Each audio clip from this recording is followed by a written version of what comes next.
Kishane Thompson is one of the most exciting athletes in all of sprinting. That is not an opinion, it is a fact. For that reason, he didn't just set a world lead in the 100-meter dash in 2024. He finished with the Olympic silver medal in that same event. From that moment up until now, I have decided that whenever he competes, I will pay attention. Which is why, when he ran in the Diamond League in Shanghai, in the 100-meter dash, it was his first 100-meter dash of the season, no less. I did exactly what I said I would. I paid attention. And then I shared my thoughts. This time it was actually in a conversation with Anderson Emerald of the final leg. And after I did, I read the comment section. Because people had a whole lot to say about what I had to say about it. And now, I decided that instead of just responding to everybody's comments, we should have the real conversation. Because maybe I do have some things to apologize for. But if we're gonna go there, then let's actually go there. Because the Kishane Thompson situation is not going anywhere. This channel is a direct reflection of what you all are interested in. And guess what? People actually care when Kishane Thompson runs. He doesn't compete all that often historically. Once again, that's not an opinion, it is a fact. If you look at his report, there aren't that many races. He ran in one Continental Tour Gold race last year. That was a 100. And he also ran another race, if I remember correctly, prior to the Jamaican national trials. He ran the trials, and he ran in the Olympics. After that, we did not see Kishane Thompson on the track running the 100. Once again, I'm just being real. He doesn't put that many races on the board. So when he ran in Shanghai and lost the 100-meter dash to Akani Simbini, he lost it at the line, a race that he was ahead up until that moment. And Simbini, who was in great form, he ran through to the World Indoor Championships. He got a medal at the World Indoor Championships, started off the season as a world leader. If I remember correctly, he's undefeated this year so far in the 100. And yes, it is still early in the season when you think about a track and field season that ends at the World Championships in September. But nevertheless, that's the race that we had to go off of. When I think about what people were saying, if there's anything for me to apologize for, here it is. I have to understand that this channel is, at this point, a channel that's become global, and I thank you all for that. That means that I have people who watch from all over, and if you're watching from anywhere, around the world that's not America, I thank you, and I truly appreciate it, and I'm glad to have you a part of this journey and a part of this community. That said, people have different perspectives on track and field, different perspectives on the sport, how it works, how you should train for it, how you should compete. I get it, there are different seasons as far as the way that the actual calendar seasons work, but everybody has the same 365 days and 12 months to work with. So considering on this channel, I spend a fair amount of time talking about professional track and field.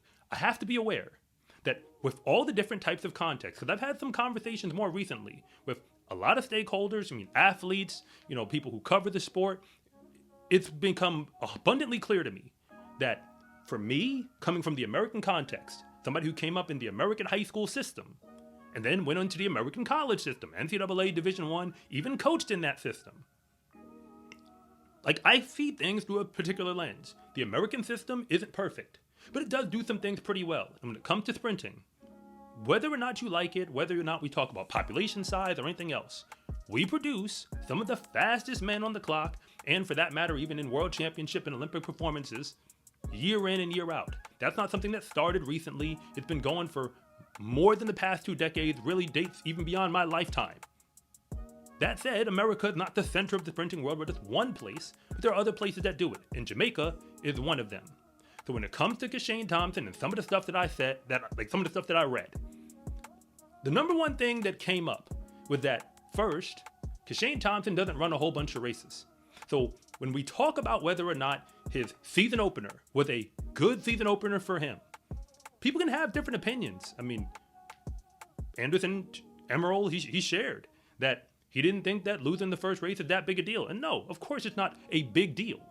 But it is something that we're dealing with because we're in a pro track and field world where people put so much emphasis on worlds, and the way the structure has been set up, at least going into this year, where nobody really thinks that much about the Continental Tour or the Diamond League. I mean, Grand Slam is here now, but for the most part, people don't think that much about those races.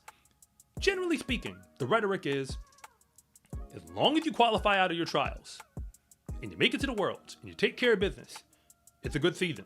At least in the year 2025, that's how it's going to go down. That's how history is going to remember it. It's a good season if you did it at Worlds. That means that Kishane Thompson is going to be graded on that scale. And yes, I totally understand that perspective and not getting into the mechanics of how people train, but if we're just saying like, hey, like, he doesn't race that much, here's my response. But if you're new here, I want to say thank you for even making it this far into the video. And I'm Coach Rob, and if you really want to know what's going on with the fastest athletes in the world, then you are in the right place. And if anything that I say actually connects with you, it is always greatly appreciated if you would please like and subscribe. But if I don't, just let me know in the comment section, because I try to read them all. If he doesn't race that much, and this is going to get to the next point in a moment, if we're going to talk about the races, which personally, if you like track and field and want to see it thrive at the pro level, you had better hope that the races that we run at the pro level actually matter. I get it that the structure is not perfect, but we gotta talk about the races. Like, we have to pay attention to them like they actually matter. Because if I'm a Diamond League organizer and we gonna have athletes running in these races like they don't matter, treating them like practices, my product is not gonna work anywhere near as long or anywhere near as effectively as it should. So let's just get that out of the way. We gotta act like the races matter to some degree. If you say that they don't matter as much based on this and that brings us to the second point. If he doesn't race that much, I would say that we have to take those races very seriously, because Kishane Thompson and his coaching staff, or like his coaching group, they have a plan. And I get that. And that's one thing that showed up in the comments a lot. You gotta trust the plan, and you gotta trust his coaches, and you have to trust what he's working on. I am going to say this part. Please, I'm willing to hear you in the comments if you disagree with me. But I have talked to athletes, professional athletes, Olympic athletes, and I even talked about this specific conversation over the last few days. You do realize every single athlete who is competing on the pro circuit, every single one who hopes to be there at Worlds and have a medal, they all have a plan with their coaches. So when someone tells me, hey, Coach Rob, don't you realize that Kishane Thompson has a plan, that he's working on certain things at this point in the season, and this is his season opener? You don't think that all the other athletes had a plan too?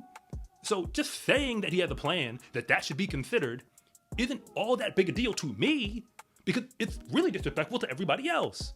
Maybe you're saying that his plan and his coaching staff and like what they're working on is better. Like, they might have a better plan to set him up for Worlds, and maybe they do, maybe they don't. We will find that out in time. But if that's what we're saying, then say what you actually mean. You can't just say he has a plan, that we have to factor that in, especially when there's no interview and there's no breakdown of saying what that plan is. And you should be clear on this. I think everybody knows this. There is no sprinter in the world who goes into a 100-meter race and says, my plan is not to win. You may not run at your best. Your legs may be loaded based off of, that's the term people use, based off of your training mechanisms. Like, that all makes sense. It totally makes sense.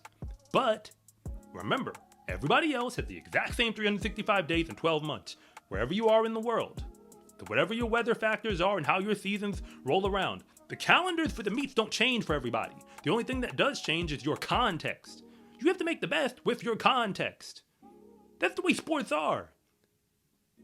Like, that's just how it is. Every other sport that functions, to think in a more American context, like Major League Baseball doesn't have a salary cap.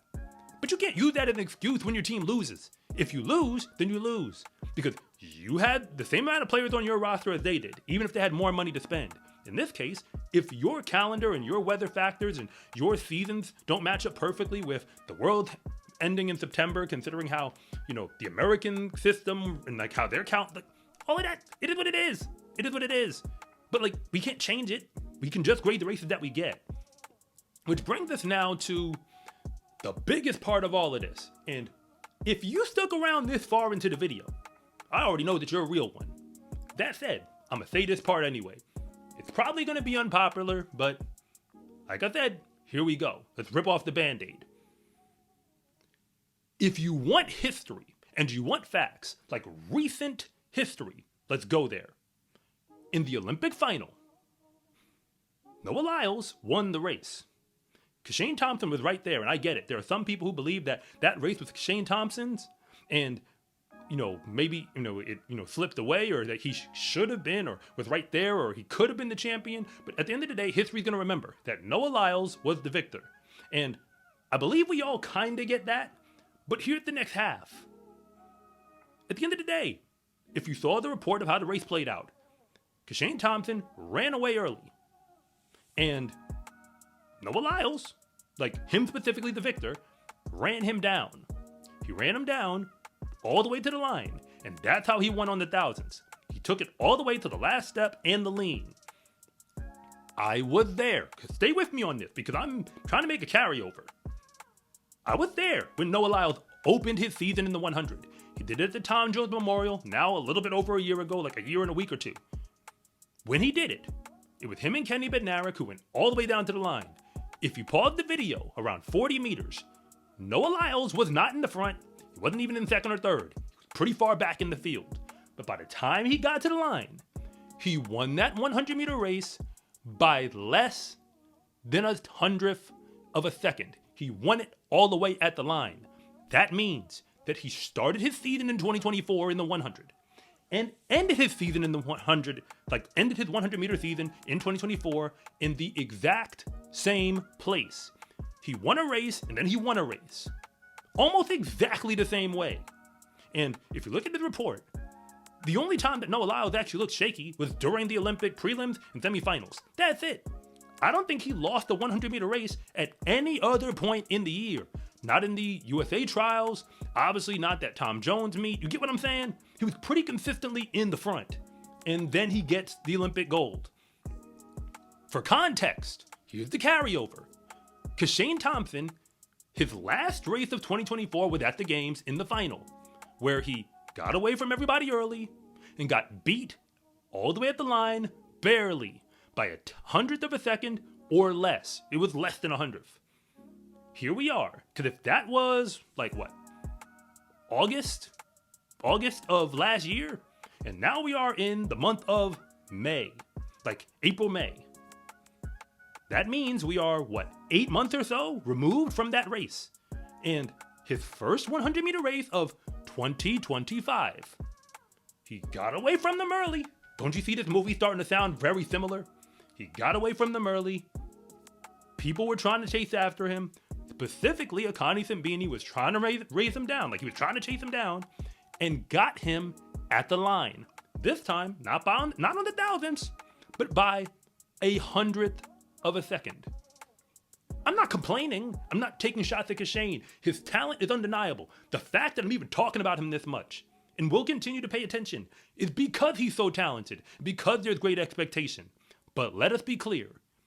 He ended his season and then 8 months later opened his season the exact same way. So when we talk about training and what athletes are gonna do, and it's okay for us to be fans, I totally get it. But let's again just realize that old habits aren't that easy to change. I'll throw one more name in here. And again, this is not a dig. I am a Christian Coleman fan. I am. But if you look at his report in the 100 between 2022, 2023, and 2024, unfortunately, he did have more or less some of the same types of issues in big races where he would get a lead early and then get ran down before he got to the line. It happened in the 2022 Worlds in the final. It happened in 2023 in the Worlds again in the final. It happened in 2024 at the Olympic trials, which is why he wasn't at the games. You get what I'm saying? Do I hope that, I want to see him succeed the same way that Kishane Thompson, I get accused of being anti-Jamaican or anti-Kishane or using him for clickbait? You can say what you want. It's just not true. Kishane Thompson is something interesting to talk about. It's something that I pay attention to. I actually pay attention, try to watch the races to the best of my ability, and I want to see what's going to happen as this movie unfolds. If you're talking about the stars of the sport, when we say the 100-meter dash, you gotta put him on that list. The only reason we ain't talking about Noah Lyles in the 100 is because he hasn't run one yet. Just being real, he hasn't. That's the only reason why that conversation has not been opened up. So with all that being said, I cannot control how you feel about my videos and what I say. I hope that you know that I say everything with the greatest intent possible. Like, I have nothing malicious or negative. And for those who go into the comments, again, just being real. And for those who don't know, if people come into the comments and you decide to bring language that is disparaging, negative, disrespectful, or you call me outside of my name, it's just gonna get removed. You can state your comment. You can say you disagree with me. More than happy to read a bunch of disagreements on anything that I actually said. But if you're just gonna go to calling me outside of my name for lack of a better term, not only is it like hard for me to take you seriously, but at that point, this is not a space where that is what we're going to do. There's no place for that behavior. And if you don't want to watch my videos because it makes you feel like you want to talk that way against me or anybody else for that matter in the comments, because sometimes people are jockeying with each other, that's fine. You can go somewhere else, but please don't bring it to this platform. Don't bring it to this space. That type of negativity, there's no place for it here.